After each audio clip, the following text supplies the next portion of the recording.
Saan naman kaya ang punta ng mga beshi ko? Bali na-invite kami sa isang mahalagang okasyon. Birthday party ng asawa ng isa sa mga members namin. At syempre, hindi dapat mawala si Madam President. Kasama kami kaya ayan. Drop by muna kami para bumili si Madam ng birthday present na hindi rin dapat mawala sa mahalagang okasyon na yun. Ayan, si Madam lang talaga ang malakas. Pati yang si Ate Jo. Kasi nakikita niyo yung dala niya. Siya din yung tutungga niyan. Tingnan niyo guys, oh. Ayan oh. Kita niyo naman, 'di ba? Reverse natin yung kasabihan. Yung mga kabataan pabalik na, pero sila papunta pa lang. In Bicol, kung suorin si pagururang sa kanag-aradal pagparaladagladaag. Pero in fairness, masaya silang kasama. Yung feeling na kahit malawak yung age gap nyo, feeling mo kasing edad mo lang sila.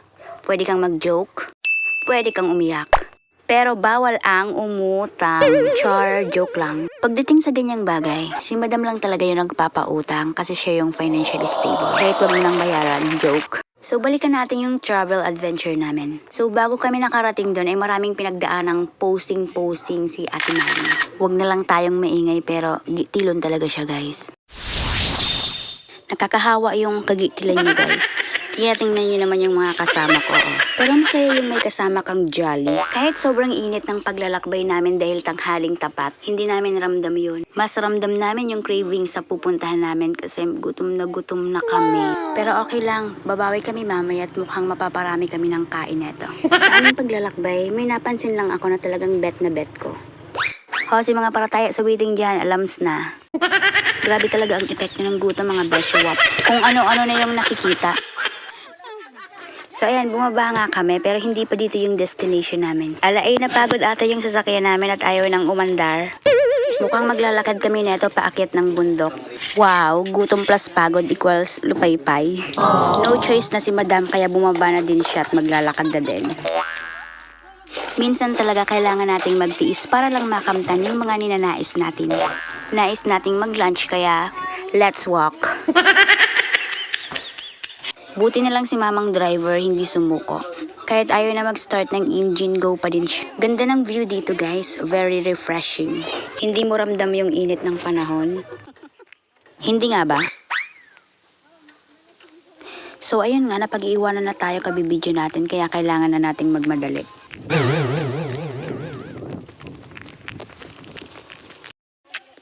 Langya. Tumakbo pa ako ng tumakbo, aandar lang din naman pala yung tricycle. Baralikan! Ang ganda talaga ng view dito. Yung parang nakakatanggal ng lungkot. Presko, tahimik. Kaya pag may problema ka, tumambay ka lang dito. Wow! Kung saan to? Hindi ko din alam. Basta dinaanan lang namin. Medyo malayo pa nga yung pupuntahan namin. Konting-konti lang yung mga bahay dito unlike dun sa tinitirhan namin. Overcrowded na, tsaka madaming tao. Sobrang peaceful ng paligid dito guys. This is the place where I want to reside. Wow, napapa-English ako. Ito na siguro yung tinatawag na epekto ng gutom.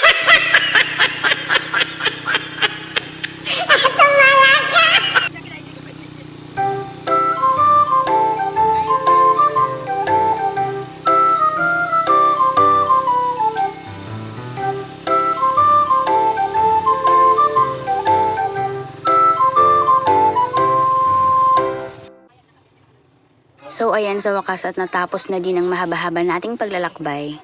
Usapang pera na naman tayo guys dahil kailangan nating magkanya-kanya ngayon. Since lahat naman tayo sinahura ni Madam kanina, wala tayong excuse na wala tayong pera. What? Kaya for the bayad-bayad muna tayo for now. Ayun, akala ko nga dito na. Di ako aware na maglalakad pa pala. First time ko kasi dito.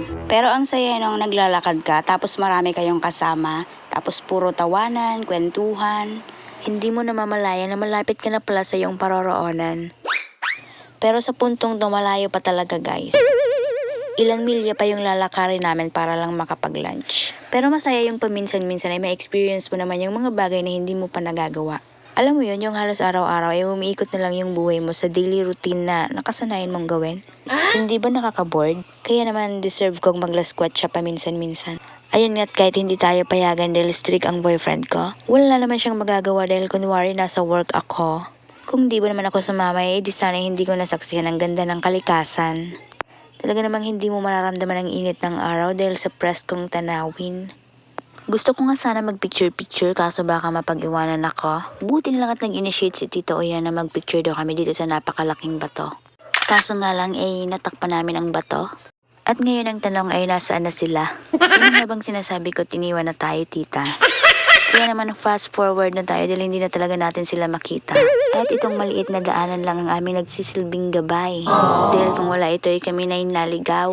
Grabe ang lawak, sino kayang may-ari neto? Ang sarap sigurong mamuhay dito. Payapa. Ayan nga't naririnig na namin ang tunog ng video, okay? At sa wakas ay may nakita na rin kaming bahay. Feeling ko talaga malapit na kami. Ayan, dito na ata yun. Fast forward na tayo guys.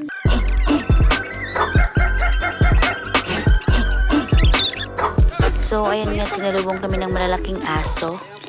Hindi lang isa, dalawa, tatlo, apat, 5 ata sila. Ayan, happy pa nga kami. Buti na lang hindi kami nilamon. At pagdating na namin doon ay nakapag-relax na ang mga kasama namin. Habang kaming dalawa ay hangos na hangos. Oh, sa'yo ka mga ulit ka na